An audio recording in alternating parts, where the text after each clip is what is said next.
그럼 재수술은 원하는 모양이 나올 때까지 무제한으로 계속 할 수 있는 거예요? 안녕하세요. 이세업의 이혜진 원장입니다.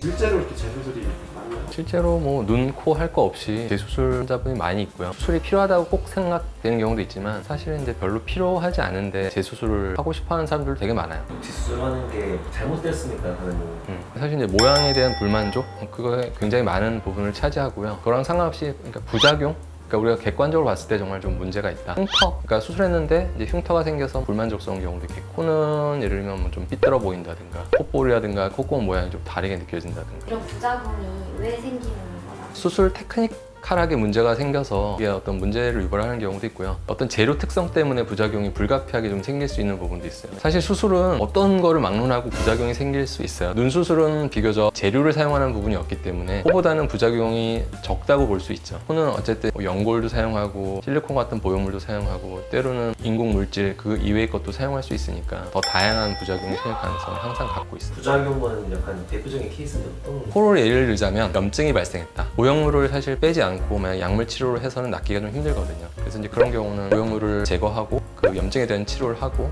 향후에 이제 좀 염증이 완전히 회복됐을 때 다시 모양이 나빠진 부분에 대해서는 또 다시 재수술을 할 수가 있고. 부작용 같은 것들은 재수술 통해서 다 해결이 될 수 있는 부분이니까 다 해결 가능하다고 얘기하기는 좀 힘들 것 같아요. 우리가 뭐 복원이라는 얘기를 하긴 하지만 그 복원이라는 게 사실 원래 상태로 그대로 돌아간다라는 개념은 아니고 수술 이후에는 어쨌든 우리 피부 조직 내에는 많은 흉터 조직 이런 것들이 생기고 또 절개하고 수술하는 과정에서 혈관 신경들도 손상을 많이 받기 때문에 개선이 불가능한 부분도 많이 있어요. 선생님 수술 중에 재수술 비율은 어느 정도 돼요? 사실 뭐 정확하게 통계를 내보진 않았는데 코는 한 반반 정도 되는 것 같아요. 그러니까 예전에는 처음 수술 비중이 훨씬 더 높았던 것 같고 처음 수술하는 거랑 재수술이랑 조금 기술의 차이가 있다고 생각하시나요? 일단 많이 있고요. 처음 수술은 기본적으로 이제 우리가 수술하기 위해서 뭐 박리를 하게 되는데 유착돼 있거나 이런 조직이 없으니까 박리도 비교적 좀 쉽고 수술 과정에 시간도 좀 덜 걸리고 재수술은 이제 조직이 되게 이렇게 유착이 많이 돼 있기 때문에 달라붙어 있고 박리하기도 힘들고 그 안에 원래 코의 해박적 구조 이외의 어떤 뭐 보형물이라든가 다른 부위에서 뗀 연골들 이런 것들이 이제 중간중간에 들어 있으니까 그런 거를 가능하면 이제 손상 주지 않고 안전하게 빼내고 어떨 때는 그 빼낸 그런 부분들이 아무래도 처음 수술보다 이제 시간이 훨씬 더 많이 걸리죠. 처음 하는 사람과 재수술하는 사람들의 또 만족도 차이라는 게 있나요? 만족하지 못해서 이제 다시 하는 사람들은 정말 디테일한 부분으로 들어가는 경우가 많기 때문에 조금이라도 그게 뭐 오차가 났을 때 만족 못하는 경우가 훨씬 많을 수 있죠. 그럼 재수술은 원하는 모양이 나올 때까지 무제한으로 계속 할 수 있는 그런 게 그건 아니고 사실 수술은 여러 번 하지 않는 게 좋죠. 여러 번 하면 결국은 다시 또 조직의 손상을 새롭게 주고 반복할수록 어떻게 보면 좋은 결과를 만들기가 힘들어지는 경우가 많거든요. 이런 재수술을 안 하려고 팁 같은 게 있나요?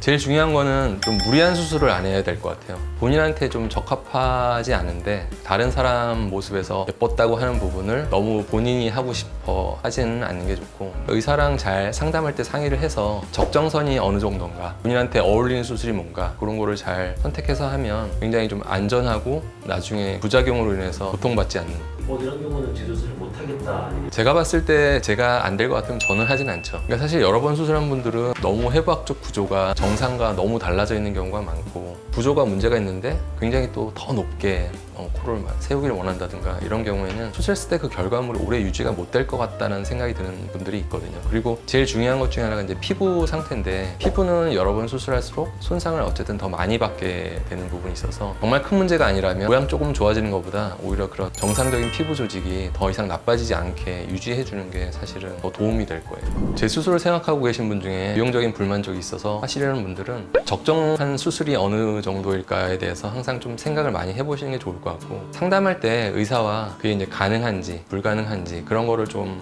파악을 하시는 게 좋을 것 같고요. 부작용이 생겨서 이제 수술하려는 경우라면 많은 경우에 사실 부작용들은 해결이 가능하고요. 근데 이제 수술하고 나서 꽤 오랜 시간이 흘러서 수술이 가능한 경우가 많거든요. 상처의 치유 기간이 반드시 필요하긴 해요. 근데 이제 보통 6개월이라고들 많이 얘기를 하게 되는데 실제로 이제 뭐 조직학적으로 이제 우리 피부 조직이 그때까지 많이 변한다든가 이런 것들이 이제 있으니까 환자 입장에서 답답한 거는 이해를 해요. 그러니까 불안하니까 이제 그 수술한 환자분들이 많이 돌아다닐 수는 있는데 사실 이제 수술하는 병원이 어떻게 보면 수술한 내용이나 상태에 대해서 가장 잘 알고 있긴 하잖아요. 그 의사분을 기본적으로 좀 믿고 어느 정도 그 의사분 충고를 듣고 하는 게 좋지 않을까.